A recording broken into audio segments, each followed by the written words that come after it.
Allahumma salli wa sallim ala sayyidina Muhammadin.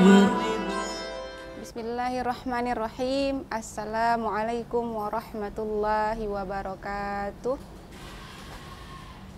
Alhamdulillahillazi an'amana bini'matil iman wal islam wa nusalli wa nusallimu ala khairil anam nabiyyina wa habibina Muhammadin sallallahu alaihi wasallam wa ala alihi wa ashabihi wa man tabi'ahu bi ihsanin ila yaumiddin.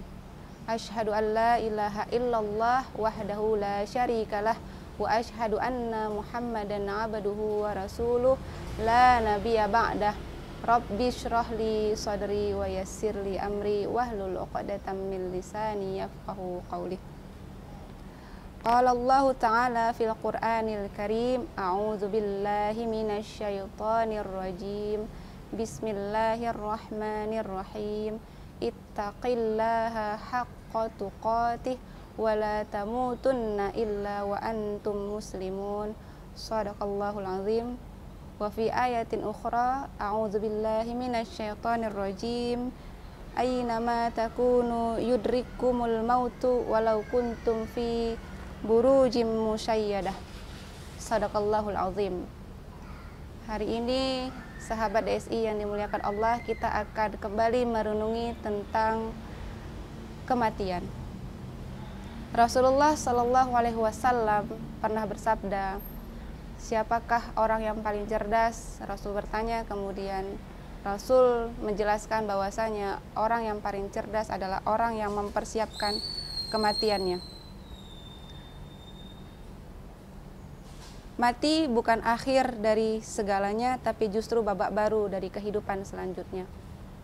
Di dalam Islam, ketika seorang hamba kembali kepada Allah Subhanahu wa Ta'ala, harusnya ia kembali dalam keadaan senang. Sebagaimana salah satu pesan daripada ulama mengatakan, orang yang bertakwa, yang selama hidupnya menjalani kehidupan dengan tenang, meraih ridha Allah Subhanahu wa Ta'ala, insya Allah akan kembali dalam keadaan tenang. Kebahagiaan seorang muslim adalah ketika kita dapat meraih ridha Allah dan pulang kembali menuju surganya Allah. Banyak orang yang ingin bahagia di dunia, tapi ternyata ia tidak bahagia. Kenapa? Karena ia tidak menempuh jalan bahagia yang sesungguhnya di dalam Islam. Maka pantaslah ketika seorang muslim tidak bahagia dan pulang pun dalam keadaan khawatir, karena selama di dunianya dia tidak menjalankan syariat Allah dan mengabaikan seluruh perintahnya Allah. Ada dua cara menjalani hidup agar bahagia dunia dan akhirat dan mati dalam meraih ridha Allah Subhanahu wa Ta'ala. Yang pertama adalah bertakwa kepada Allah dan taat kepada Rasul-Nya. Dan yang kedua adalah bersyukur dengan apapun dan tenang serta bahagia dalam menjalani kehidupan adalah kunci kebahagiaan yang sesungguhnya.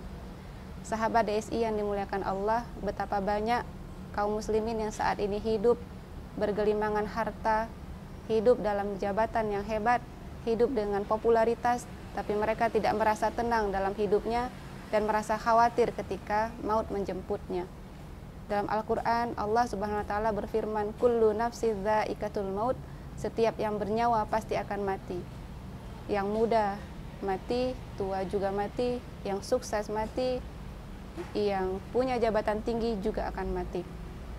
Dalam ayat Al-Quran yang saya bacakan tadi, bahkan ketika seseorang itu berdiri di dalam benteng yang paling kuat pun, dia tidak akan bisa menghindari yang namanya kematian. Maka orang yang paling cerdas yang dikatakan Rasulullah adalah orang yang mempersiapkan kematiannya dengan cara apa? Dengan cara bertakwa kepada Allah semampunya, sekuat mungkin, untuk mendapatkan ridha Allah Subhanahu wa Ta'ala dengan cara mentaati seluruh perintahnya dan menjauhi segala larangannya.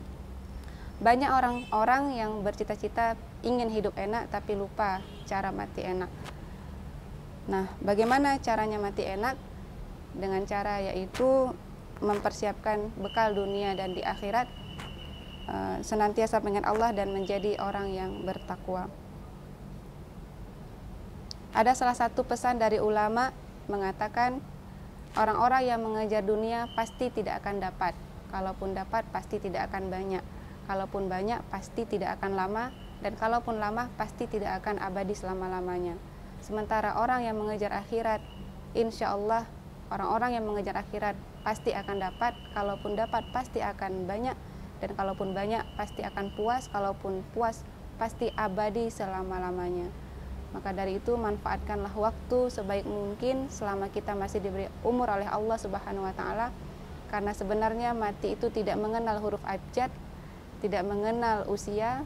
Ada yang baru lahir langsung mati padahal kakeknya sudah puluhan tahun sakit. Ada yang sedang happy, sedang bahagia, tiba-tiba Allah cabut nyawanya. Maka orang-orang yang paling beruntung adalah orang-orang yang selama di dunianya memanfaatkan waktu sebaik-baiknya untuk meraih ridha Allah Subhanahu wa Ta'ala. Karena dalam Islam, seorang hamba yang baik adalah bukan yang paling banyak amal ibadahnya, tapi yang paling baik amal ibadahnya. Bagaimana amal terbaik ibadah itu? Yaitu amal ibadah yang senantiasa diniatkan karena Allah, ikhlas lillahi ta'ala. Sebagai penutup, saya ingin menyampaikan satu visi dari kita semua. Harusnya sebagai seorang muslim, di dalam surah Al-Fajr Allah memanggil orang-orang yang beriman, ya ayyatuhan nafsul mutmainnah irji'i ila rabbiki radiyatan mardiyah fadkhuli fi ibadi wadkhuli jannati. Bukankah ini yang kita harapkan, wahai sahabat, ketika Allah memanggil kita pulang dalam keadaan tenang dan Allah mempersilahkan kita masuk ke dalam surga yang kita inginkan. Setiap hari maka kita harus perlu berdoa untuk mendapatkan ridha Allah Subhanahu wa Ta'ala. Rabbana atina fid dunya hasanah wa fil akhirati hasanah wa qina adzabannar. Dan perbanyaklah doa untuk memohon kepada Allah, mudah-mudahan kita semua mendapatkan ridha Allah dan kita pulang dalam keadaan hamba Allah yang diinginkannya, pulang dalam keadaan senang. Wabillahi taufiq wa hidayah, wallahu alam bisawab. Assalamualaikum warahmatullahi wabarakatuh.